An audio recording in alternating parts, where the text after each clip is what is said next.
Monologue 3. When a duck injures its wing, it doesn't matter how high it can fly. I've been thinking a lot about how people in crisis, especially mad and mentally ill people in mental health crises, are particularly susceptible to being harmed in these moments of vulnerability, almost always by capitalism and related systems.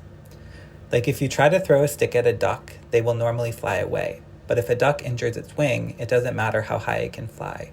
It could very well get hit just by its circumstances. This is how capitalism traps mad people. The total cost of my involuntary psychiatric hospitalization in 2024 was over $60,000. For the vast majority of patients, including those who are hospitalized involuntarily, a single error in billing or a rejection of coverage on any part of their treatment can be financially devastating. And even those privileged enough to have good health insurance can incur other large costs as a result of a psychiatric episode. Costs like predatory credit card and lending schemes and overspending, gambling and other expensive addictions, physical health conditions that go unmanaged, damages, fines, and legal bills related to psychosis and mania, and medical debt for costs not covered by insurance.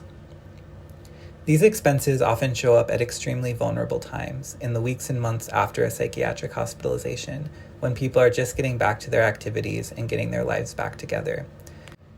Even if the costs are ones that a patient can find some relief on, there is often a huge admin cost associated with them in terms of the hours, days, and weeks of calls and paperwork and other work to resolve them. In states with paid medical leave, people have a little more protection if you have a job before the event and can recover quickly enough to return. But still, these costs can screw people even in the best situations.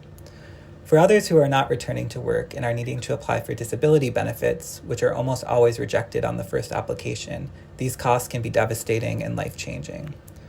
This raises some questions. Why do we make it so difficult for mad people to heal?